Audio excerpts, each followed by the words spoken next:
So we're going to talk about The Society of the Spectacle by Guy Debord. Did anybody want to start off with like maybe kind of a quick summary? Well, I really wanted to ask Fran. Fran, this was one of your like pivotal books, right? uh, it really was. It like reading this book sort of, I don't know, was an important moment for me. They assigned only the first chapter in grad school in a class I was in about the history of craft and design. And I don't know if it was a disservice to my artistic work, because once I did it, I could no longer even like fathom being in a gallery. And once I read this, I couldn't fathom being in a gallery anymore. It's like, what's the point of showing your art becomes the question in that context, right? I guess. Well, money. Which is problematic, right? So Well, everything's commodified. You gotta accept it, right? yeah. How dare you want your art to be some pure, uncapitalist thing? Right. Sorry, I don't want to do. I want to make sure that we get to Mike's question about summarizing it. I don't know if I'm the most the right person to summarize the book. I can summarize that first chapter for you real well, but I'll give my summary, not of the exact sequence of the book, but what I think the book is generally. Yeah. And that is a modern update of Capital by Marx. Essentially, Marx, in especially the first chapter of Capital, where he starts out, his analysis of political economy is with the production of commodity. Essentially, capitalism is the production of commodity, or that system which visually and like tactily is that which produces commodity. And Debord says, well, essentially the spectacle is the commodity now. We don't really produce things, we produce spectacle. Yeah. And so then he kind of follows along Marx, and because Marx then traced through how this new organization of society built around the production of commodities leads to certain human relationships, or how the production of commodities creates the relationships between the people that produce them. And so Debord is essentially saying, how do we relate to ourselves or each other, or not relate to ourselves and each other in the modern capitalist society, where we no longer are focused on like the production of things, but rather, I guess, spectacle. But again, And there's also kind of this there's also the kind of this Mm-hmm. deep running theme of like alienation. Mm-hmm. Yeah, well, again, that's the Marxist, essentially in capitalism, because of the structure of the production of commodity around there being the ones who want to turn money into more money through commodities, and those who want to acquire money to purchase commodity interact. The MCM and CMC, sides of capitalism. Essentially financiers and consumers, or the bourgeoisie and the proletariat. Can you repeat that? People who want to the piece about money. What was? Okay, yeah. So essentially, because Marx essentially talks in Capital about how there's two general sides to capital. There's people who work for money so that they can use the money to buy things, buy the sustenance of life, whatever. Sure. And then there's the other side, which is those who essentially the capitalists or the bourgeois, which are those who have money and deploy money in such a way as to earn more money, to earn profit. Right. And they organize those who want the commodity. And this leads to a certain general structure where people relate to each other through their relation to the capitalist. Because they work individually for the capitalist, they're essentially, even though they're working together, they're divided amongst each other, And so and then alienation is alienation from others in the production of it, alienation from like what you're producing and how, and then I guess alienation from your own like natural life in the production of it. And where do you see that in Debord? Do you see these two sides reinterpreted in Debord? Or did I misunderstand? Was that not what you were getting at? Yeah, no. Well, I mean, I'm just trying to explain for those who are listening in, or for Mike, who Eddie, I think, who haven't read Capital. Right. I guess for me is like, read it, so. Yeah, I feel like, and I haven't read Capital, so, but I feel like this is more of a psychological take than I've heard Capital has. Sure. Like, I don't think Marx really focuses on. Is the pamphlet, right? It's not a long one, right? No, I think that's Communist Manifesto. Capital is like 1,000 pages. I think just for volume Capital's one. Huge. Like honestly, just chapter 1 of Capital, where he essentially talks about the commodity, is seriously worth reading. Yeah. Just to understand the kind of foundation of at least Marxist economics. Right. Okay. And to think about but essentially, let's go back to Debord. So the fundamental issue with capital is you essentially have to produce more and more profit. You need to come up with more and more commodities. You need more and more people to consume the commodities that are produced. This is the kind of logic of the system. But the problem is there's only so much material. There's only so much stuff that people actually need. And so in a certain sense, the commodity was a restriction on capital, on its ability to grow and create more profit. So essentially, I'm not sure about when, I think around the beginning of the 20th century, capitalism kind of made a shift towards consumerism, in this advocation of people need to be consumers. We need to essentially cultivate people such that they want to or need to buy more and more commodity, to keep the kind of cycle going. But then the question is, well, what do we produce how do we produce imaginary? Essentially, the logic requires us to go into the imaginary, to go into the imagination for our source of commodities, I guess. We have to commodify what's not material, such that capitalism can continue to grow without limit, or at least transcend that limit. Okay. And I feel like Debord picks it up right there, right? Is it the 50s or early 60s? I think this is 67, right before the riots, the next year, which were largely, I think, part of the same the movement, kind of the situationist movement. Right. He's picking it up right there, right? Or what do you have to add, Michael? Sorry. Oh no, yeah. I mean, yeah. No, that's good to put it in that kind of context. And then I guess he revisited it later. I mean, it feels like it could as well have been written today. I mean, I agree. It's timeless at this point. Especially, I think in the age of Instagram and Pinterest and whatever you have going on your sort of social media, but especially the image, the ones that are literal image centered. Yeah. It's just such a pure manifestation of what Debord is saying that I'm is this a joke that social media apps are playing on us? They're literally having us set up our couch in such a way that we look nice, and then we do our hair and we sit and take a picture of it and then never leave our house. It's bizarre. How relevant it feels to that type of very normalized cultural behavior. Yeah, it's an interesting model, but I almost kind of feel like maybe trying to criticize it for a minute. Because I think it would be kind of interesting to look at his methodology. Does he make logical arguments and all that? No. I guess one thing that just is, and this might be I don't know, a categorical error on my part, but he creates a system that you can't really criticize. He kind of basically says if you deny this whole model, that's a bourgeoisie thing to do. To basically deny. I think he had something about at the start of chapter 2 about one becoming two and two becoming one, and one is how the proletariat thinks, the other is how the bourgeois think, and if you just don't think this is a thing, that's a bourgeois thing.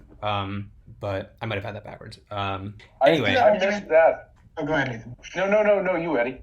I don't know. I see that argument a lot whenever I'm reading just general leftist versus capitalist kind of stuff, where whenever somebody's defending capitalism, the argument is, they got you, they've gotten to you, they've deceived you, you're a part of the proletariat, but they've tricked you, and it seems unfalsifiable. I feel like it's technically valid the way that when people say communism doesn't work because it's never been tried correctly could technically be correct, and we don't really like to hear that kind of reasoning. I don't know, it could just be a weird smell. Well, it's such a purist take on anything, right? Technically anything that is well thought through, if done correctly, would work. But the problem is things aren't generally, what we need is a fail-proof plan for actual living people who frequently don't do things by the book, right?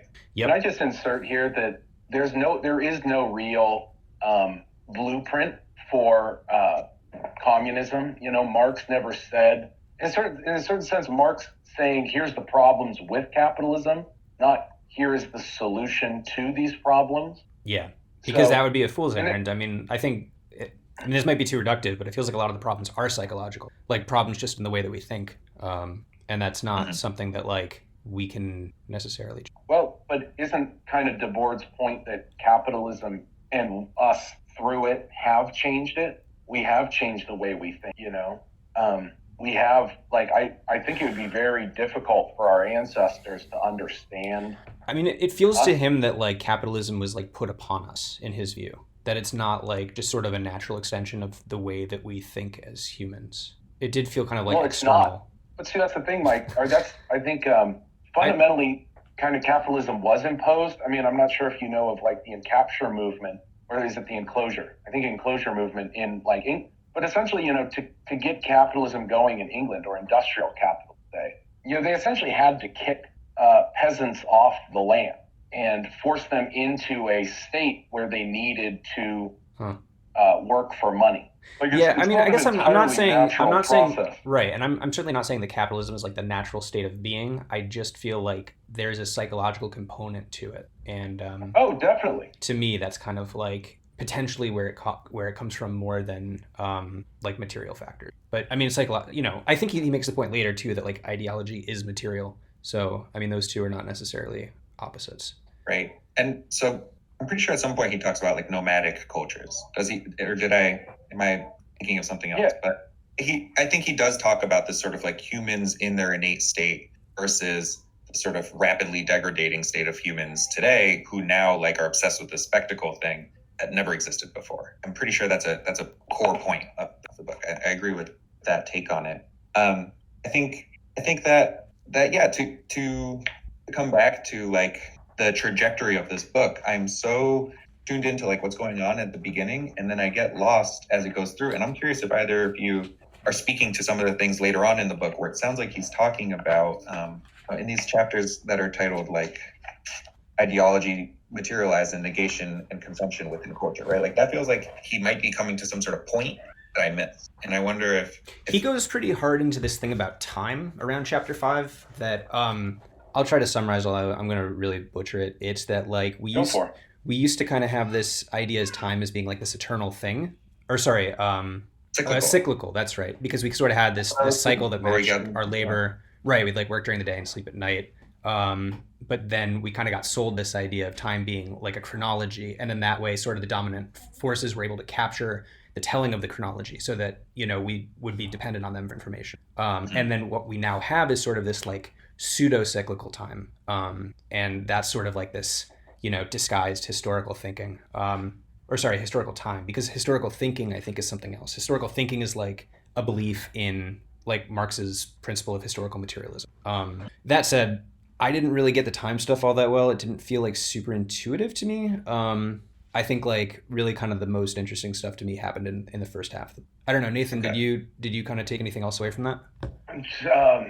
Crap. Yeah, so essentially the main thing is pretty much in alienation. It's that we've been alienated from our, like, say, natural state or whatever.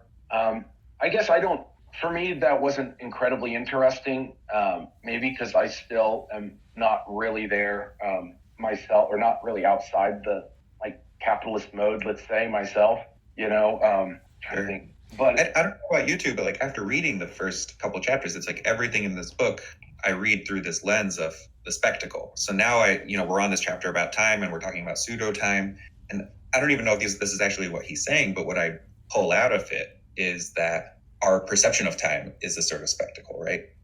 I feel like I had this really good moment while reading about these pseudo time, that like we don't even really like see time for what it is anymore. We see it as this sort of thing that needs to be stamped in a certain way in order for us to feel like we accomplished something. I don't know if he says that outright, but like in the context of the first half of this book. Yeah, I feel like Debord doesn't paint. Oh, sorry. I just said that those are the dots that I connected. Yeah. I mean, I feel like Debord doesn't really paint a very clear picture of what man outside the spectacle looks like or should be or anything like that. So I don't know. It wasn't totally clear to me where man, free man ended and the spectacle, which is kind of maybe, I don't know. I was going to talk, I guess, also, I feel like a little sort of there's like this historical method of like analysis, I guess, that like Daniel Quinn does in Ishmael, where you look at like prehistoric man, like basically, and Nietzsche does it too, where you look at like how, and I think prehistoric, right, and I think we talked about this when we were talking about Nietzsche. It's like you're kind of seeing whatever you want to see in prehistory. So I think that's like a fallible method. Sure. Well, then good on Debord for not going down that. The other thing that I kind of struggle with. Interesting though. The other thing that I kind of struggle with too is like, okay, so the spectacle has pervaded everything. It's everywhere. It controls like the way we perceive things. Like we just look at images now, and we've been awash in this since we were born. How can we even conceive of the idea of the spectacle? Like, what if the spectacle has like a monopoly on ideology? Like it controls what ideas are allowed. Can you even formulate a valid challenge to the system from within it? Like I feel like that's just not something that I don't know what at that point would have to happen for like revolution. Like it feels like it's very. I would disagree. I think that there's no spectacle most of the time. Like if you slip and fall on ice, for example, that those moments of free fall and then you hit the ground and you're Right. Yeah, I feel like it's experience, right? Yeah. We have those moments. Every day we take a poop, right? Like that moment of like feces leaving your body. There's no spectacle there. Like that's real life, and you're experiencing it. So I do think we have lots of reference points. I think, I can imagine in childbirth, for example, like there's no spectacle. I mean, people try. You get these funny pictures or videos on social media of people in the birthing room, but yeah, it hasn't really been captured. Is it just uncapturable? Is it too raw? Probably, yeah. Is it like garlic for the spectacle? We just have to find stuff like that. Actually, the prevalence of the cesarean section is probably, the surgical removal of a baby is probably our quest towards removing any real experience. I don't know that. I've never had to do either one, so I don't know. Yeah, that makes sense, because I feel like he talks at one point sort of about us having moved from like being to having to appearing, or sorry, having into being into appearing, and then like I guess a good step forward could be then pursuing feeling. Sorry, that might have been too, but well, I thought you recall him saying like having to being perceiving. I remember that trajectory. Yeah. What was that vision that you had to that? That I don't know. It would make sense to pursue feeling, like experience what you're saying, because it is immune to the spectacle, or like. Yeah. As long as we're trapped in these fleshy bodies, we're gonna have real experiences. Yeah. I guess one thing that like really interested me is sort of just how this is sort of like, I guess, a modern adaptation of Marx with like a psychological lens that I think is really important. Sure. Do you guys feel like there's any like psychological difference between the proletariat and the bourgeoisie? Like, is there a difference in psychology, or is it the same but like, I don't know? Does anybody have a take on that? Well, I have a take. I just want to say that I worry that to sound like I'm better than certain people, but I think we all probably have been in those shoes where you're like, how do people vote for Trump or something like that, right? Like it feels like that type of thing, but the proletariat's psychological situation seems to be an obsession, right? Like there's always a carrot dangling in front of them, and they're obsessed. They just can't they can't see anything because they're just looking at that carrot all day long, and maybe that carrot gets swapped out here and there for something else. But I think of that as the psychological state of the proletariat, right? Whereas the power. Yeah, go ahead. I'm sorry, I was just gonna. Isn't that also the state of the capitalist now as well? Like, or aren't we all subsumed in the spectacle? Like, I thought that was a point he's trying to make, is that there is no area outside. Certainly. I think this comes back to the larger theme of alienation. Is like, yes, we are all alienated, and the spectacle is like the driving factor in that alienation, according to Debord, right? I'm going to say something that might be conceived as like problematic, but I think it's like kind of maybe a question worth asking is it kind of, and maybe I'm not interpreting this correctly, but at one point he sort of makes it sound like racism is an invention of the spectacle. It's sort of like another way of dividing the proletariat to keep them, disorganized. I don't know. Yeah, that's kind of, I don't know if that's too spicy to touch, but like, is racism spicy? What's spicy about that at all? I think that a lot of folks who live and breathe like Black Lives Matter issues will tell you all day long that race is an invention created to divide, poor people. Race is an invention to justify slavery, for example. Mm-hmm. But I almost kind of feel like, oh, sorry. No, I think I'd prefer to hear you elaborate on that. Yeah. Yeah, I mean, it's possible that like race was an invention, but I feel like racism is more of like the act of somebody committing some sort of like bad moral action. And if you say that like racism is an invention of the spectacle, it almost sort of like absolves racists of like responsibility. Whereas I think it's important to kind of still put some responsibility onto the individual instead of like blame everything on the spectacle, which I don't know, might be a really problematic way of thinking, but I don't know. I guess I just sort of. Yeah, please. Well, I just wanted to say that isn't one aspect, I mean, because essentially the spectacle as he kind of paints it is like society as spectacle is essentially the way in which we ourselves perform a role like within it, right? Like the way that Yeah. we kind of act, you know? And so it's not, I don't think it's so much an absolute, and it's just because, oh yes, there's a spectacle going on and like or because capital is now spectacular and we're doing it that way. I don't think that's necessarily absolution of responsibility, or I don't see it as absolving responsibility to say that it is spectacle. I think it's rather you have to see it as part of the spectacle to then take responsibility. Yeah. You need to see the way in which you yourself are performing and like for Right. whom are you performing and like, you know, what role are you playing out here? Yeah, and at the end of the book, Debord really does put an emphasis on practice, like that you really can't have a critical theory without putting it to practice, which really feels like a personal attack to me. What do you, so to my understanding of what Nathan's saying here is like the racism exists within this sort of like larger system that is, you know, culture at large, you know, this society of the spectacle. Racism exists within that closed system. So sure, it can be, I almost, yeah, it's not that it's absolved as much as it is like only true within its silly context that's been completely constructed, right? I mean, I wonder though how much of it is that the spectacle created the name of racism, but like what it was describing was always kind of there, that like we do treat people differently based on their appearance, and worse, I guess.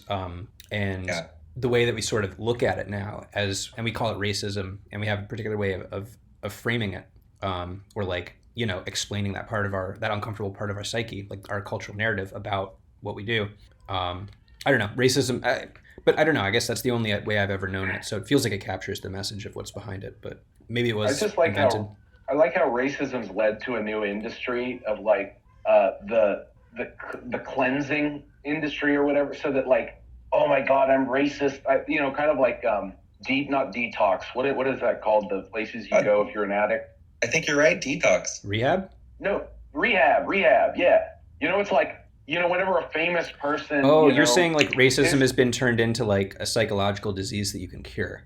oh, well, I mean, to the degree it's acceptable, it has to be curable, you know, or it has to be something that you can, quote unquote, do the work on. Yeah, and that's, to me, and I'm only starting to think this way lately as a psychologist, is that like that's not a very good way to always look at things, as like there is a disease and there is a cure. Like that can be, I don't know, almost kind of like. But Mike, you're thinking about like reality. I'm talking about the market here. Like there's people making money, you know, like there's jobs being created. Right. You got to think from the capitalist like mode of production here. We need to make profits. We have to create new markets. Racism has become a marketable, or there's solutions. There's marketable solutions to fix racism here.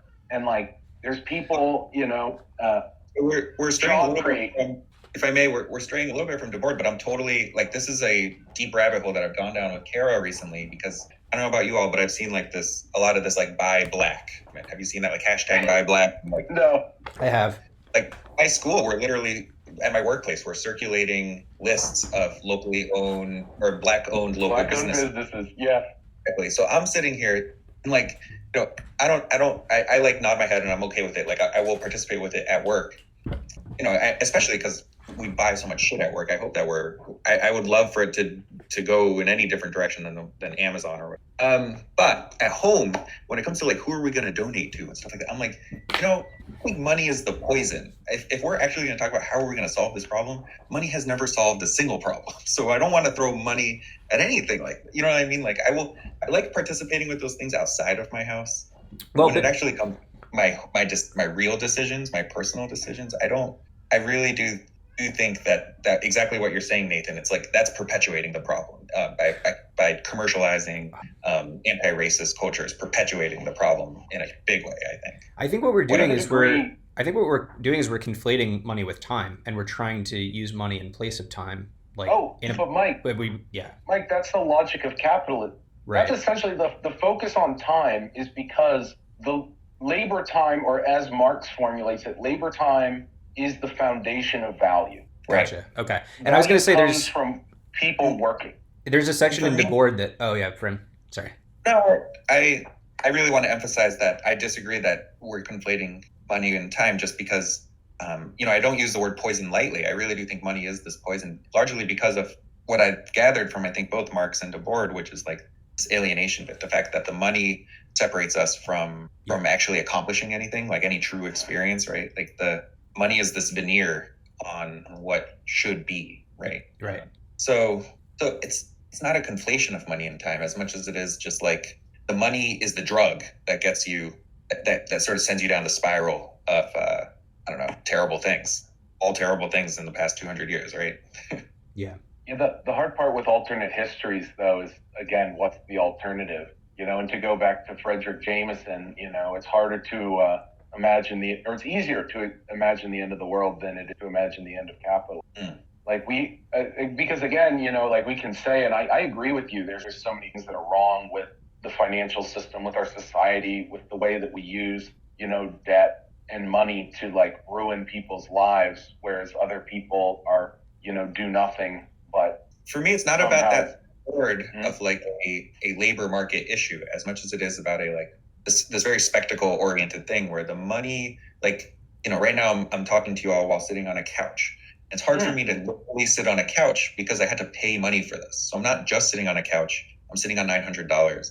I think, dare I say, wow, you're sitting on a $900 couch? I think, no, this is probably, I don't know how much it was, but. Damn, rich man over here. Whatever. Bear with me. It's a comfy ass couch, right? That's part of the issue, right? Is because I can't just, I think a lot of people never separate the two. They're always stuck sitting on the $900 instead of sitting on a couch, and that's the poison.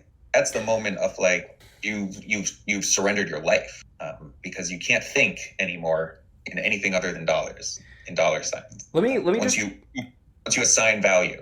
And it's done. It's over, right? Let me try re-explaining alienation from like a psychological perspective. Is that we know we shouldn't be doing what we're doing, but we do it anyway, and this causes guilt. And is that not cognitive dissonance? Yeah, Mike. No. I don't think that's alienation. I think but it could be the same. Like I think it could have the same effect, and that's just sort of like this deadening force that we feel that keeps us subdued, as opposed to being detached from our work product. Like I agree that is weird, but is that weird enough to be the source of like our neuroses, our constant burden? I think so. I think it starts you down the rabbit hole, or sorry, the downhill, the slippery slope of dissociating everything from everything, right? Like I'm in a permanent state of disassociation.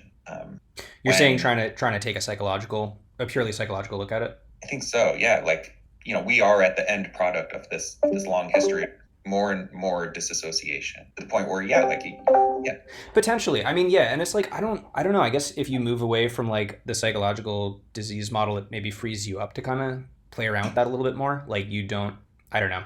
Don't really. Okay, so I feel like Deleuze and Guattari. I don't know if you guys know they basically, from what I understand, I haven't read Anti-Oedipus, but it sort of sounds like they advocate using this like schizoid approach to philosophy where you just sort of bounce around between ideas a lot and try to break through boundaries that like group ideas together that you would naturally stay within. And so that breaks you out of this tendency to stay within particular groups of ideologies. And so that is kind of a tool. I don't know that they advocate it as like just a way of living, but like maybe as an abstract tool for like how to break outside of like certain modes of thinking. I'll just say that I'm if we're ready to take that another deep dive into like the criticism of society, the spectacle, I'm right there with you. I do think that it's worth allowing this to exist as one of those nodes that we bounce into, but then we're all bouncing back to our real lives where we operate, use money on a regular basis. And I think what comes to, I would love to bring up Adbusters, right, which you brought up earlier, and just how that's such an obvious manifestation of like something that came after Debord. I don't know exactly where it came from. Somewhere in the 80s, right? There was this movement of like use the tools of the problem to disassemble the problem, right? Like yeah.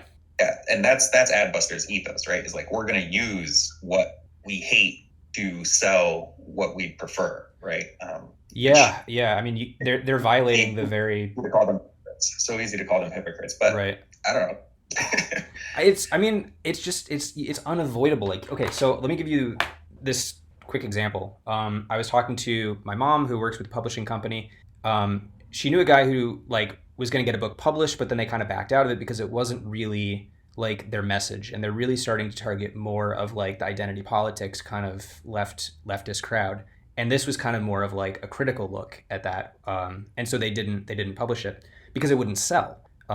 So you're basically getting this like narrowing of what's like I guess published or what's part of like public discourse as a result of market forces. And like I think we were saying on Discord earlier, it's like, oh, I didn't hear about Guy Debord's board game because, or sorry, That's exactly what I said. Yeah. Yeah, we didn't hear about it because nobody wanted to publish a message that's like anti-commercial. So you just can't get that message through because, like we were saying, it's all a lot of our information sharing is wrapped in money. But no, but like the current capital, like I remember this was one of the first things that got me actually paying attention to Zizek was, you know, he kind of brought up how Starbucks, you know, created that ingenious form of advertising or this kind of, oh, you know, like 10%, or maybe it's only 1%, some like negligible amount goes to like poor Guatemalan children, you know, like it's essentially like within the price of the commodity it's the absolution from guilt of consuming the commodity. It's like wrap them both in together. Like I see that the same with the like, hey, we don't need to feel guilty about racism or like our history of oppression.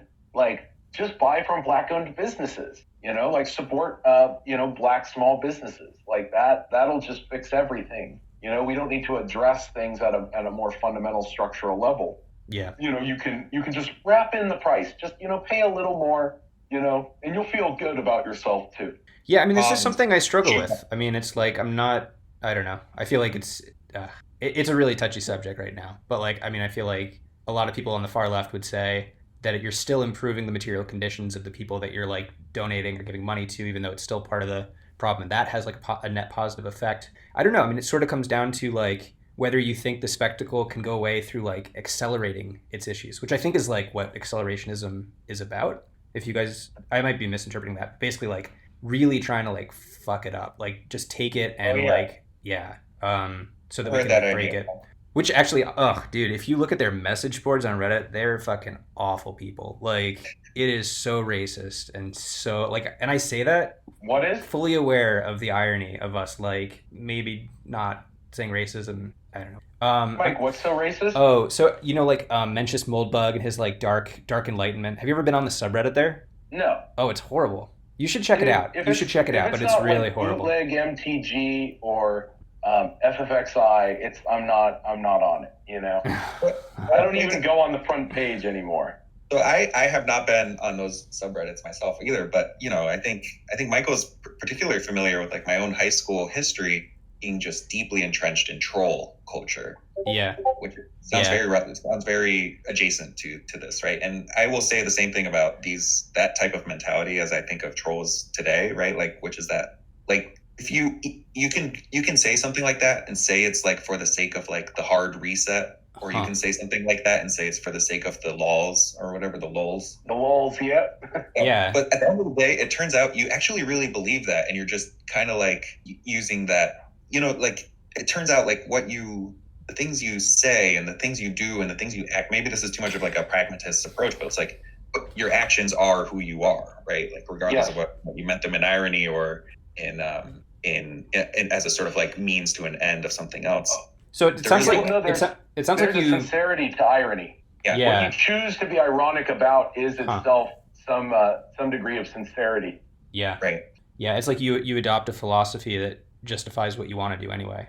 Right. And I think like even when looking at Society of the Spectacle, like I feel like we have a tendency to want to argue against it because it presents an uncomfortable truth, and like our reaction to our reaction to these uncomfortable thoughts is to try to, you know, explain them away or Mike, I'm not sure if you caught this, but I mean, in a certain sense, I felt like he was far more critical in the book of Marxism and like the history of like communist revolution than of capitalism. He was much more vague about capitalism, but he was very specific about the failures of Marxism. It didn't sound like he gave up on Marxism. I mean, it sounded like he gave up on like Bolshevism, but like, sorry, maybe I misunderstood. No. I mean, I agree. It's just that that it was just seemed strange to me, or not strange, like in a certain sense, like because I feel like he is motivated via Marx, like he wants communism to seed, so he cares about why it Right. failed in the And past. he does speak positively about workers' councils. Like I got that theme a couple of times. It sounds like he believes that is the path of revolution. Although he didn't really dedicate like a whole essay to how to, implement the revolution. Nathan, I'm kind of curious, like at one point in the book he talks about like the fall of like Russia's communism, like Bolshevism, kind of falling into what he calls like Stalinism, which is like where the bourgeoisie has been sort of replaced by this bureaucratic class and they wield the power. And then that becomes really appealing in like third world countries to adopt this like, sort of faux Marxism because it gives the local bureaucratic class a lot of power. And I think that's kind of what he was getting at with like how China took off. But do you feel like the USPS like is this sort of like bourgeoisie bureaucracy at all, or like do you feel like that has? Oh, Mike, all bureaucracies are bourgeoisie bureaucracy. So how do you feel like power is wielded in the USPS, and how would that sort of be different than other like organizations? Well, let's just say in the U.S. or I mean, in the certain like if you're looking at the exact like political economy of the United States Postal Service, I don't even know. I haven't really looked at like the larger. I just see. I mean, I guess I get a hint of like the ways in which you have bureaucratic policy and procedure, and then like how that relates to people, like real human beings. There's always a gap there, and like how that gap gets filled in is very interesting. But I don't think I'm the only one here who's like involved in bureaucracy. I mean, in a certain sense, I'm guessing almost everyone here is involved in some form of bureaucracy or another, because that's kind of how money gets distributed, even within our capitalism, or maybe especially within our capitalism. Yeah, I'm trying to think if like the reporting chain at my job is like enough of a bureaucracy to sort of match like the Stalinist. It kind of made it sound, I don't know, maybe, yeah, that's a good point. I mean, I guess I sort of first read that as like the bureaucracy is wielded by the state, and so the USPS could be different than other companies. But yeah, but I think the great American experiment is sort of like outsourcing all real government issues, right? Like your workplace, Michael, like clothes people. That could arguably be like a function of the government. I also work in the sort of like spin-off of government function, which is education, right? So we live in the convoluted bureaucracy of the United States, like providing for its people, right? Like it's just this country happens to have, organizations that don't themselves as like part of the government, but they're providing for people the ways that governments are supposed to. That the government just doesn't take responsibility because I don't know, we like to sue so much that they've absolved themselves of all responsibility. I'm gonna give a counterpoint to that because I feel like government can't provide clothes, and I say that from a psychological perspective where we just need more novelty than the government can provide. Like we would become depressed if we just spectacle. Yeah, we would get depressed if we wore like standard issue clothes. Like I mean, I don't think it would keep up. Like it might, but you basically just need.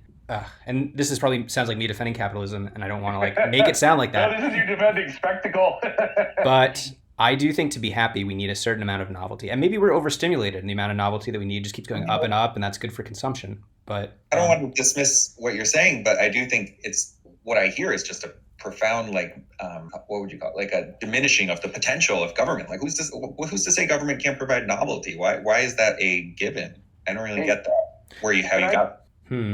Other than the because I think novelty doesn't come from a centralized body. I think it has to come organically. And so like individual people would want to make clothes to express themselves, and then that would be, I guess, why, yeah.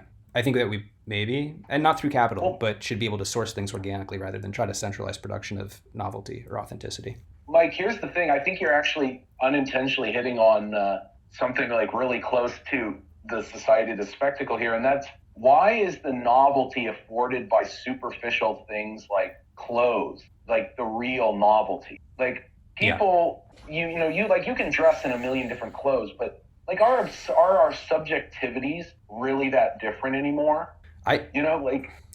Here's a diverse and novel and on like a truly personal human level. I love that. Okay, leave it there. Yeah, I do like that. I do like that thought, and I hate that I'm about to say what I'm about to say right after it, because that is a really nice sentiment. I feel like somebody just dropped off. I didn't want to hear. That we need. I feel like we need more and more novelty to stave off this growing existential dread. That we need more novelty, not because we're consuming more and we need more stimulation, but because when we are bored, it's like Kierkegaard was saying, like, we just can't deal with boredom.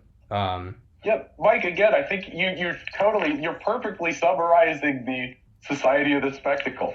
Yeah. This increasing, it's the way that, like, again, it's like a way that capitalist demand for further profits has been internalized, and we now psychologically need more this, like, inner, like, we need more and more and more just to not, like, want to die, just to feel like we're alive. Oh, fuck, did I get this? No, I can hear you. I'm listening. Oh, never mind. Sorry, I thought I dropped again. It was so quiet. Well, I'm chewing on that. And I think I can kind of see, I don't want to say I see both sides, because I don't think there are two different sides here as much as there is just like a potential space where novelty can mean something that just is part of like a fruitful, happy life. It's not necessarily just like the novelty of the clothes we wear, but the novelty of our own lived experiences, our family unions, or whatever you want to call it, right? Like there's a lot of room for novelty there. I'm still stuck on the fact that, like, I don't think government is necessarily centralized. And I think that lots of times we're sort of duped into thinking that the free market is not a sort of like governed body, because what it does is it sort of like, creates this sort of like invisible, right? You've heard about the invisible hand of capitalism. It is this invisible hand that decides what clothes ends up in the store and decides what food ends up on the shelf. It might as well be government. It's just it's just that our literal government doesn't take responsibility for it. I would argue that they are wholly responsible and that they should take responsibility for it, and that there is room in taking responsibility for it to just provide a better life for us, right? Like if we acknowledge it and we study it, and then we start to like tweak it so that, like, instead of investing all this time into imaginary products such as like whatever Hot Topic is selling, then we can invest like our acknowledgement of what this invisible hand is providing us into like just being happier, right? Like instead of going down this like spiral of like neuroses in order to want to consume more, we can just say, hey, like, we've got this great tool that can provide people with novelty, and we don't have to exploit them, like. Actually, okay, so I feel like I can't see a government ever filling that role. I can't see really any sort of group of people that wields power holding a role being good for us. Like I don't think that like a market really works, clearly, but well, we have no free market. Let's put it that way. Yeah. There's no such thing as a free market. Okay, so it's like we were saying earlier that like using money to generate money has an effect that is not like of the original intention. Like it's like it's a side effect. And so when we exchange, like instead of using our time to make money, when we use our money to make money, that is like what it introduces this problem. I think likewise with social organizing, you can take a good idea, and once you start adding people to it, then you're going to get this like side effect that comes from interpersonal dynamics that's going to kill it. I will say I've heard recently a figure that there's never been a leftist political like group in the past 50 years or so, or maybe like since World War II, that's grown more than 60,000. As soon as like 60,000 is like the carrying capacity for leftism. Yeah, what is that, like Overton as it currently window? Exists? Yeah, I've heard different numbers thrown around. I mean, it makes sense. Like, the Overton window, which is like the most number of individuals that you can care about. I don't think like 1,500. What you're talking about? Yeah. Overton window, like the it's like 100, 150. If what we talk about. But sorry, Nathan, I didn't mean to cut you off there. No, you didn't cut me off. I was happy to pass it off. Oh yeah, go for it. Where are we here? Like, where are we? Are we in a debate about whether or not like a more collectivist approach to living is possible for large groups? Is that where we are? No, not that it's not possible, just that it has to be done in a way that eliminates power dynamics. And I don't know that you can. Yeah, I think once there's talk about power for sure, like the way that corrupts and in any of these situations. Yeah, I think it's just sort of there's this dehumanizing effect that happens when you start thinking when you start using, and then like that effect sort of creeps into other logic, the way that like, you know, this sort of like replacing time with money kind of crept in capitalism. I don't know. I'm making a really vague. I'm trying to argue like an anarchist perspective, but like Guy Debord is typically the sort of Bible for the anarchist movement, right? Aren't the French anarchist movement? I don't know. Yeah, I don't see it in there. I do see the Marxism, but I don't see the anarchism. Well, didn't you hear? I mean, he had a long critique of those anarchists that, you know, what is it? They wield power covertly such that it is even more powerful, you know, because it's not recognized as being power. Yeah, that's a really good point. I read that as like an attack on libertarianism, where he was like, he said something nice about like collectivist anarchists, but then like said those individualist anarchists, and I think he means like ANCAPs or like libertarians, you know, said they were laughable. Mike, it is. I mean, it's a good point. I hadn't really considered that there is kind of an invisible power that you don't just walk away from because there's no people. I think that there's room here to talk about the difference between spectacle and a sort of group think type of situation, because I really stand behind it. I think maybe you can speak more to this, Michael, because I think our human psychology just is dying for us to like belong to a group, right? It's all that it wants. To belong. Okay, wait. I found the perfect way I want to phrase this. I think that we can have a society, but I don't think that we can have a government. There's something about going from society to government that like introduces this like corrupting force. Yeah, I think Marx would agree with you. But I don't want to say the only approach then is like this like, you know, anarcho-primitivist like I don't know. I mean, yeah, this stuff like society and culture really interests me, and like as much as I like to like shit on the idea that the spectacle could just be a product of capitalism, like, I mean, it's clearly like pretty intuitive to us, and I think one way or another we really do have to follow our gut. Like we can only fight it for so long. I don't know. Well, Mike, it's not that all like he himself said, you know, it's not that all spectacles are capitalistic, but the way our current society comes out of, and, you know, is a certain individual sort of manifestation of capitalist forces. Yeah. So you're saying there can be a spectacle that exists outside of capitalism? Oh, well, I mean, I'm sure that there has. Like, I mean, you think of, I mean, I'm not sure if it's, I mean, again, Debord's so general with spectacle, you know, it's kind of blows my mind. Well, I think that's I think it would be an important distinction to know, like, what he's saying there, or it would be an important difference, because I think kind of the crux of the movement here is that capitalism is responsible for the problems. And so if you're saying that the spectacle like is more of a phenomenon that can just attach to different power structures like the church or capitalism or like, I don't know, the monarchy or something like that, then really what we need to be looking at is where the spectacle comes from, because it's not capitalism, it's something else. Well, Mike, let's go. I guess when I think of pre-capitalist spectacles, I think of like natural disaster. Like when I was trying to think of like, well, what would be a spectacle to sacrifice, right? Like sacrificial things. Yeah, well, I mean, religious ceremonies, of course, but no, I mean, I was thinking like meteor, like something that like everyone sees and everyone has a certain relationship to, from their, no matter where they are, like eclipses or comets. You know, these things that were like regarded as like heavenly portents. I will say though, like signs.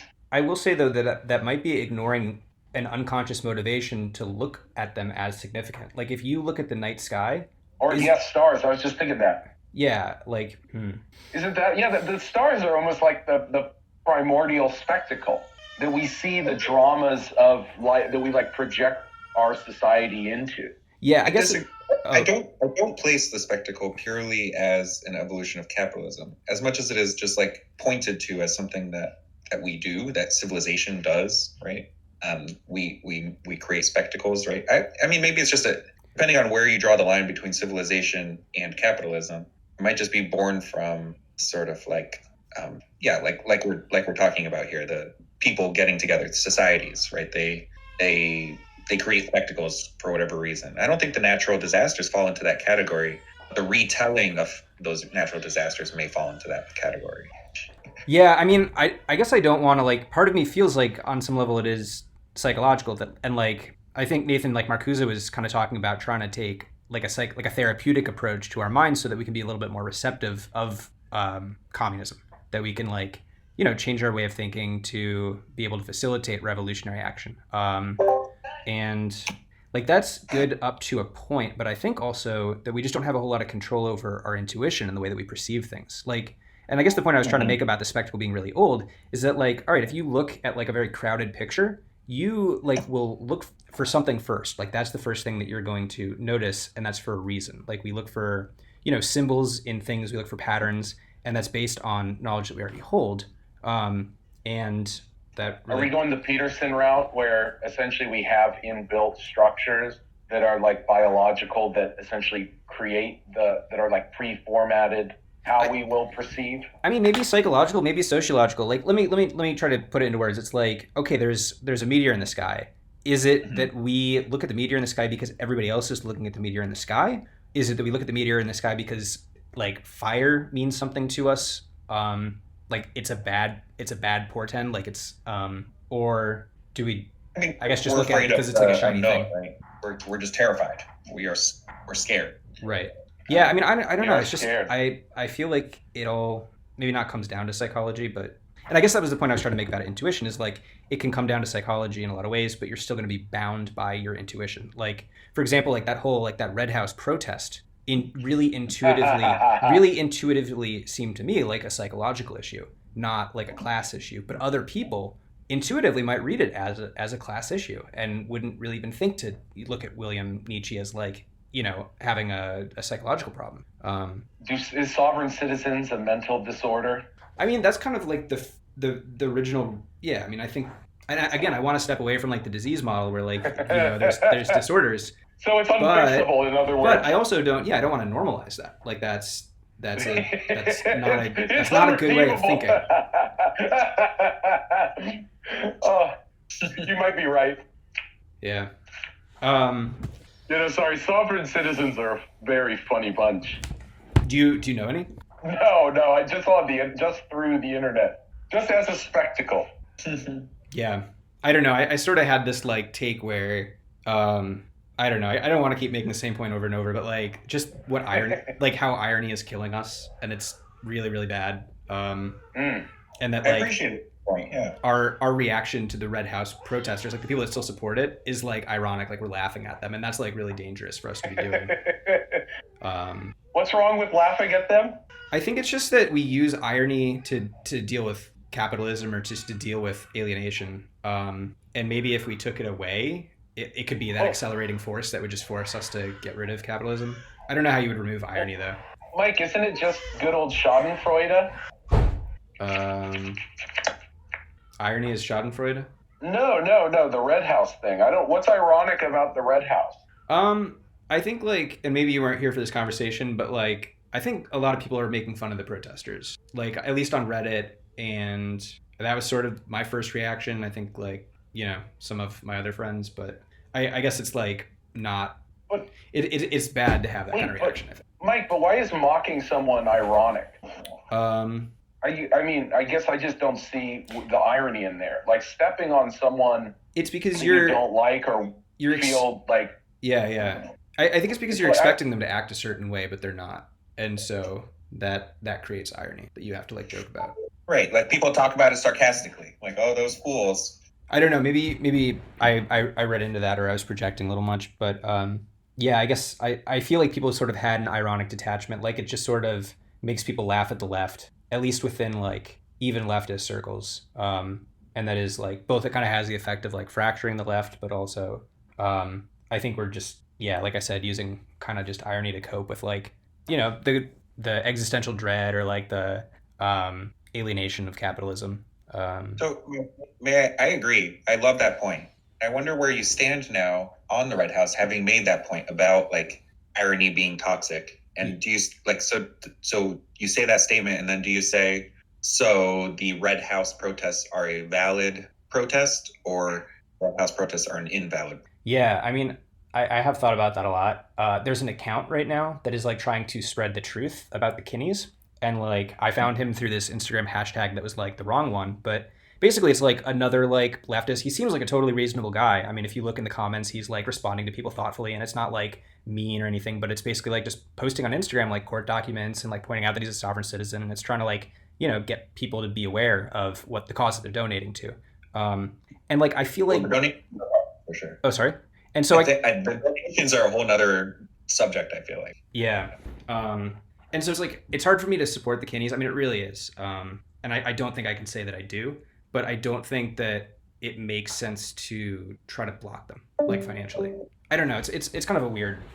I haven't quite found a good thought on the matter. If I can backpedal to like the point that I feel like I've landed on, which has nothing to do with the donations or the family themselves, but instead like this again, like using the tools of the system against it, right? This is a spectacle, right? Who cares who the family is? I don't care. I think the donation thing is foolish. I'm not really going to think too hard about that. But what I do think is great is the media attention being given to the subject matter. And if I can get that, right, like you can read Society of the Spectacle and walk away feeling like you need to overturn the system that you live in, or you can walk away realizing that you now know like a new tool. You know a little bit more about the inner workings of this world we live in, and how can we mobilize that tool to serve our own interests. And a big part of that is just sort of like, who cares? Pick any old house that is getting an eviction and turn it into a spectacle that the media is going to report on.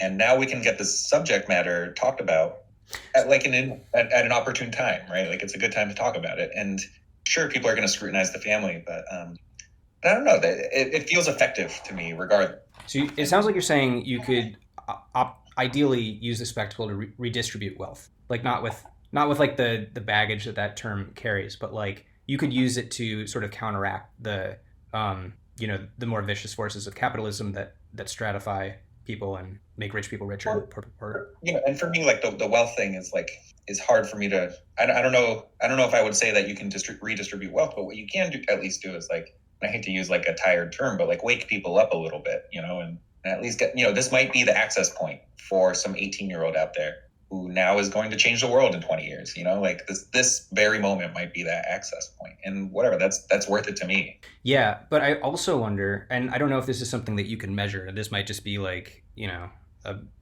wild goose chase.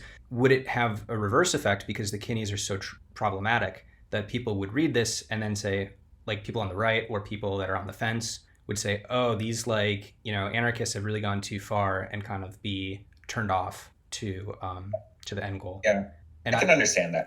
I think I would say that next time, I would hope that the lesson learned here is next time these, whoever's picking this house should do their homework a little bit better, right? Like I wouldn't personally have picked this house because I don't know. You know what I mean? Like hopefully they do their homework next time. This is stupid of them, whoever they is. But yeah, it's still important to take, like PETA takes this standpoint big time, right? Like they will take any opportunity to make a big media splash, and it's effective, right?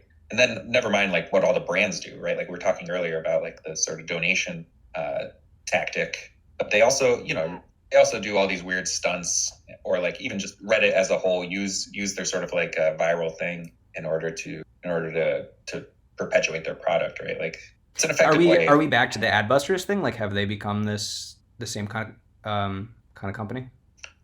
Yeah, well, I think they just developed a model and they're sticking to it, even though it's time to evolve. Yeah, I mean, it's like you can't. I mean, I guess you have to. Like you actually have to, because you can't spread an anti-capitalist message through a capitalist society because it is so against how the market operates that your message just will not get out. Nobody wants to sell like an anti-consumer message. Right. And in a lot of ways, I think we're effectively, when people talk about post-capitalist, I think we're effectively breaking capitalism right now. And I think we're going to use we're going to use money, we're going to use capital, right? We're going to use investments, and we're going to use all these weird tools that exist right now in ways that we can't really like understand yet, but we're going to use them in profoundly non-capitalistic ways. It's already happening, right? Like with these, the protest happens, and then all of a sudden this person's bank account has $250,000 more dollars in it, right? Like it's breaking capitalism in a big way. It's not necessarily the way we want it to happen. I just don't think I think we're going to be surprised by just how different it all, the whole Pinker, you guys know about the Steven Pinker argument that life is better now than it's ever been before? Oh, yeah. I've heard it. I think it's Steven Pinker. That was a little Pinker, angels of our nature, or better angels of our nature, right? I don't know if that was the title, but I would believe you if you're looking it up right now. I'm not looking it up. That's pure out of memory. I haven't. It was an eye-opening. Sorry. No, I didn't mean to interrupt, Fran. That's the book. Yeah, it's like a 500-page book where he just like kind of lists all the reasons that things are better than it used to be like 500 years ago. And one of the things he talks about is broken windows policing in New York City, right? Which is something that we all want to hate. Wait, maybe that's not quite on subject. Oh, keep going on that point. I want to hear the end of that. I'm going to drop that, and instead I'm going to pick up the Walmart element of society today, right? Like the way that we all want to also hate, these easily accessed commodities. But it turns out that and this is somewhat related to the broken windows policing, right? Is that people are less inclined to steal today than they ever were before, because it's so easy to just it's easier to go to Walmart and spend $2 on whatever it is you want to buy. So you're not inclined to steal something anymore, right? So it's easier to steal from Walmart.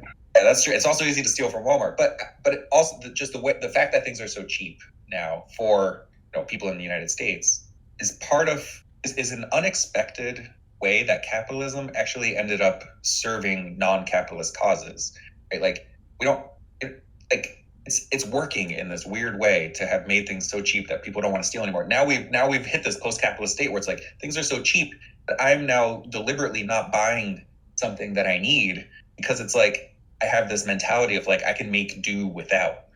What a weird place to have landed in 2020 is to say I can make do without a new pair of socks, even though this pair of socks has a hole in it, right? Capitalism wasn't supposed to produce that, but it did. And I don't know. Fran, I'm really confused. You're saying it's so cheap now that you don't want to buy anything? It's in a weird way. I'm no longer desperate. So yeah. I mean, sorry, I'm just confused by what I'm hearing. I think Fran's basically saying that capitalism has had these unintended side effects that definitely can be seen as positive. Okay, yeah, I just wasn't seeing the positive in that. Yeah, and I don't want to bristle away from that. But I also think that we're not going to decide whether capitalism is good or bad based on I don't know, maybe any one outcome. It's hard. I don't know. Yeah, I mean, I feel like a lot of people put value on the ability of capitalism to effectively decide prices and stuff like that, or I don't know if that's. I think what I think is I'm just trying to circle back to the protests there in Portland and how those are sort of capitalistic in their at their core, but how because it's about evictions or whatever, it's about the way that money was poorly distributed. I don't know. I'll stop ranting. I'm curious where you all went with your thoughts. I got too focused on Walmart. Let me see. Let's talk about Walmart. I don't know. There's plenty of stuff to talk about there. I feel at one point he talks about ideology as social capital, and that might be kind of a good way of looking at how the dominant ideology kind of perpetuates that we become popular by selling the spectacle. And so it's sort of this motivation for it to keep itself alive. I don't know. Part of me feels looking at this with it taking for granted that there is a spectacle, and then part of me wants to be okay, this is a model of how to look at society, and it's not necessarily how it actually works, but it can be useful. And then it becomes about trying to find the right model for the right situation. And I guess the point I was trying to make about the Red House thing is that we don't really get to choose what model we want to use. There is just kind of a way of intuitively looking at these things, and we can't really fight our intuition, but we don't really get to choose our intuition because it's the product of what we have been exposed to passively. So there's not really a moral value in having a good intuition. And I guess you can kind of change your intuition by intentionally shaping your education, but I guess I don't have a whole lot of faith that one could have a moral read on the situation, a more moral perspective than another. I don't know. Do you guys think that there's a moral way of looking at the Red House, or is it just perspective? I mean, props to the players, That was a nice hustle. So under a Machiavellian or Aristotelian kind of point of view, they had excellence in their aim, and that was the good. Oh, I mean, they made off like bandits, that's all I know. I think they bought their house back. It's a little hard for me to tell what's going on right now. It sounds like the family worked to deal out with the city, and I think it's to buy the house back, but I could be wrong. From what I heard, essentially the person who bought it at auction offered it to them for his cost. Oh, okay. Yeah, it would be a little awkward to be the person that lives in the Red House after all that. Yeah. I think he was a motivated seller. Yeah. I mean, that's kind of interesting, though, is are we using ostracism for social progress? Is that actually maybe a valid thing to do? That if you are confident in your aims, like you really do believe that they are good, then presumably you can justify a lot more than you would normally to be able to accomplish them. And is that then bad? Did that make sense? I might not have phrased that right. I think I'm getting what you're saying. I'm so stuck on good and bad because something that I held my tongue on is just like I think this is a core disagreement. I don't. Yeah. I think we talked about this before. It's like I just really have tried to place morality outside of my like scope. I don't deal in good and bad, right? Like it is what it is. It just deals in you. Right. Did these people do something bad? No, they just did what happened, right? Sorry, I recognize that that's not useful, but yeah, I mean, I think Nietzsche would probably like that perspective, but yeah. Can I get some clarification on that, Fran? Are you saying you don't judge the people as good or bad, or you don't judge the action as? I think both action and people. I guess you must be able to make some kind of value on like something that happened. Like I don't know, it would be hard to move. Let's bring it back to the spectacle. I think what frustrates me, and I wouldn't place this necessarily in the bad category, but what frustrates me is when people are living a falsehood. So I don't see things in terms of good or bad. I just see them in terms of real or not real. Like, are you living in the here and now, or are you living in like your land, whether that's a power trip or some other disassociative space that you inhabit, right? Just to explore that, like if somebody robbed a bank, you're saying they would be living in like a fantasy where like they need money to exist. If someone robbed a bank, a theoretical bank, I would say, hey, they probably were in their circumstances were probably pretty dire if they committed such a crime. If someone robbed a bank that I like had money in, if someone robbed me, for example, I would be pretty upset personally. I don't know, where can I separate this? I think it would actually be good if they robbed a bank, because then it's like an attack on capitalism. Maybe like a better example would be like they harmed another person, or like something that is more unequivocally wrong. I guess like, and I don't mean to totally like derail the conversation, but like what I feel like is we sort of just have these beliefs that we take for granted, and then we maybe aren't totally, the way that like we understand our own thought process is not necessarily the same as the thought process itself. And so like there's a lot of value in trying to get in touch with like why we think the way. Well, so if I may like respond to if someone harmed another person, I think that a good way to summarize that action would be it's bad. But I think a more real way to summarize to describe what happens there is like why would a person harm another person? There's obviously some sort of like disassociative thing here. Like humans biologically want to connect with each other, not harm each other. So there's something repairable there in terms of like that person's choice to make that action. And it's like, so yeah, like it's bad that they did it but the source of the badness isn't the person or the action, it's in the disassociation from their own like biological needs, right? Like they should not hurt people because of the way that our biology was designed, right? Should biology dictate morality then? Like if I guess I'm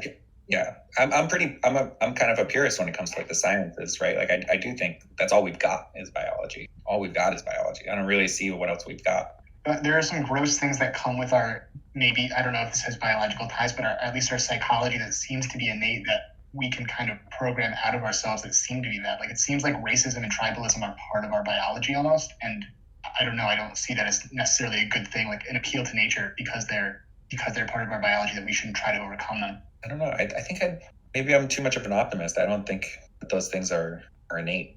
I think we're squishy. Humans are the squishiest of the animals on the planet. So we can turn into anything depending on the context in which we're raised. Almost anything. Steven Pinker, who you brought up before, I think would disagree, but not saying that I necessarily agree with him. I don't know if I'm that optimistic. I feel like there are things. I think science is generally like obviously like amoral, and there are unfortunate things that we can learn about ourselves that we can try to change, but that are like a part of who we are. Yeah, I mean, I guess, and yeah, I feel like there's a lot of truth in what both of you are saying, that like potentially like morals have this artificiality to them, but also, yeah, I don't know. I think that kind of highlights the struggle that a lot of people feel with like the Red House, where it's like a lot of people on the left are still saying like, well, good is coming out of it, therefore it is good, and then a lot of people just don't really see it as a thing. Like they think that it's kind of just like this artificial, event or construct. But I feel, again, I don't know. I feel like I'm gonna die in like Freud's bedroom, but yeah, I guess it just matches up more with like my experience, probably because of college studying it, but that ultimately we're just driven by unconscious. I mean, I'm sure we're conscious of a lot of them, but by drives, and at least there's value in trying to understand our motivation, why we have a certain perspective, and then how that plays out in shaping our moral reasoning. Because I think, yeah, like we can try to reprogram. I don't know. Maybe we can. Maybe we can't. But I do think a shift in thinking is necessary. Like I don't want to sound too like doom and gloom, but like I think Guy Debord hits the nail on the head. And if we don't do something, like we're I don't know. It's just it feels off. Like it does feel, and you can't. Yeah. And he paints a picture where you don't want to escape it through just so I think we should try to find a non-monetary way to deal with it. Mike, have you guys seen Arnold the Rebel on Mars, Total Recall? Yeah, the Arnold Schwarzenegger movie. Yeah. Oh, but it's also a Philip K. Dick story, right? About being able to forget certain memories. No. Or sorry, recall memories that have been erased. No. Total Recall was essentially it's like the next level of virtual reality. It's right. You're like a revolutionary hero. Like in a certain sense, the spectacle, the insidious thing about the spectacle is that it so easily captures rebellion. Like rebellion itself is now part of it. But does it though? I mean, there must be something that hasn't been captured for us to latch onto this book. Like capitalism can't have complete domination over us because there's still some part of us that's able to notice it and like is, disturbed by it enough to try to challenge it. Are we though? I mean, are we really challenging it? I don't know, and that's where I'd say I'm not challenging it. I'm sitting in the comfortable. It's not a $900 couch, but like I'm sitting on some comfortable commodity here. Right, and then looking at another commodity, listening to a commodity, and then you're experiencing guilt. Sorry, we're not organizing rebellion here. Fran, were you gonna say something? I was going to say something stupid, but I do think. Good. I was going to say that I moved from the couch to a chair that we found on the side of the road, so I hope that satisfies.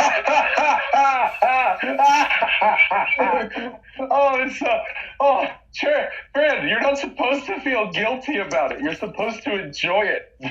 That was your labor time that went into buying that commodity. Right. Oh, I think there's something though about I don't know. Okay. Like.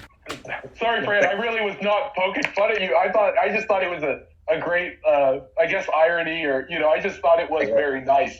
Why? That you actually outed how much your couch cost on this potentially public forum. Mm-hmm. Why do you guys think we want to read this book?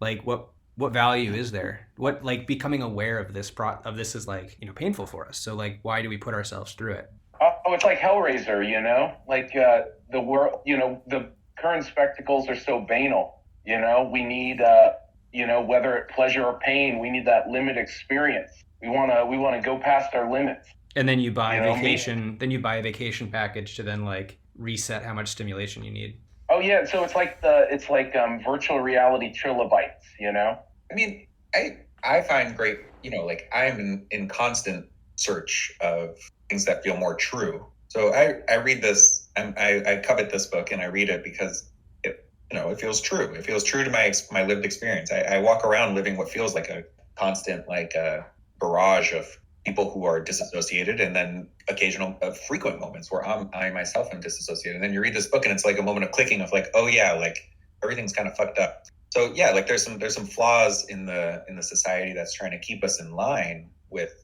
not questioning it, but there's enough of us who seek this out. And like we're stuck in our homes living our capitalist lives, but I do think we all secretly wish for the rebellion. It's just like hard to organize, I think. Wait, let me, as a thought experiment though, let's pretend that we were having this conversation under monarchy and that we didn't live in a capital. I mean, I don't know, like an maybe a totally different system of government. An overtly authoritarian. Sure, but like, would we have then latched on to that kind of structure and then be criticizing it in like this very grandiose? Like, is it? Well, again, I come back to the fact that I don't tie spectacle directly to this form of society or this capitalism. Even I know that it might be in this book, but it is something that's very possible under monarchy. I think yeah, we might be inclined to read this. We might also be inclined to read something about democracies and how much we love them. Is that what you mean? Is that we might latch on to things that are antithetical to the society that we live in? Is that the thing that you're saying?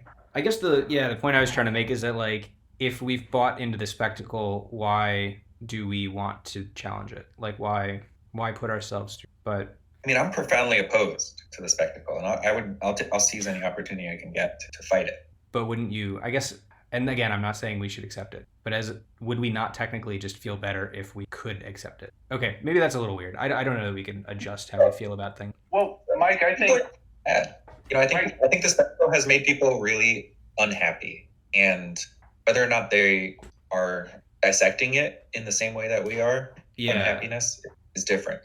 Might be our differences. Right. So the spectacle makes you unhappy regardless of whether or not it's you're analyzed. It just makes people unhappy. Okay. And I don't know if we're trying to wrap up here, but I feel like we have to bring up the context, the artistic context, because that's the angle that I read this through, right? Is I read it in art school. And when you talk about this type of work, you have to talk about the Dadaists, right? The urinal, right? That is signed. That was part of the Society of the Spectacle messaging. Mm-hmm. What's that guy's name? Didn't it start with an M? Duchamp. Yeah, Marcel Duchamp. Duchamp. Yeah. That is the art that sort of comes adjacent to this book, as well as I don't know if you all have seen like the other sort of like weird collage stuff that the Dadaists made, which was just about like being disorienting and not really clear in its what it's getting at. The urinal was just like a big slap in the face to capitalism, but the other Dadaist stuff was more just like, here's some chaotic, collages. What do you can't make anything of this. This is just this. Have you watched the video that Guy Debord put out on? You can get it on YouTube. It's this video that's like 2 hours long. It's just like all these pictures. He just compiles all these different, almost like Adult Swim, right? Like he compiles all these short clips from TV of the era. Yeah. And it's just like boobs and lots of explosions, and that's like the video that is this video. Is it the same as culture jamming, or is that a later thing? I can imagine that it's related. Yeah. Yeah. I mean, and that's kind of like trying to shake capitalism. I mean, I guess if it's through art, that's good because it's not doing damage the way that like this neo-reactionary accelerationist kind of anti-egalitarian philosophy would have. Right. Yeah, I was looking at, I don't know how it's pronounced, Juan Miro? Moreau? Yeah. But I'll post it in the Discord. There's a pretty cool piece of art called May 68, which was meant to commemorate the May of 1968 uprising protest. Let's see it. Yeah, I'll post it after this. Okay. This might be a good point to wrap up. I don't know. Did anybody have any other thoughts that they wanted to add? I still want to elaborate a little bit on this Dada thing. Don't let me keep you too long, but I think it's important to remember again right where we started, right? The context of when this was written, and especially in relation, I think the accelerationists are such a great opposite end of the spectrum of where this is, because right after this was written right after World War II, when France was recovering from like the worst thing that's ever happened to that country, and accelerationists have evidently lost that memory, right? Like they have forgotten how bad things can be. And the situationists, where Dadaists and Guy Debord came from, they were like reeling from the pain of World War II. And their take was like, holy shit, like nothing makes sense, right? Like human nature is so chaotic and flawed. Like it came from this place of having seen chaos and now trying to define what is going on. And there's a lot of, so a lot of it is depictions of chaos, and a lot of it is. Would you say that Dadaism was the first art movement that was meant to be ironic? A good question. Because it kind of seems like the way they're processing this trauma of World War II is irony, just to have, yeah. And again, I mean, I don't mean to paint irony as bad. I think that you're raising a really point. Yeah. Well, yeah. I think that's a good question. Nathan or Eddie, did either of you guys have any thoughts? I think I'm officially tapped out. I have said everything I have to say about capitalism.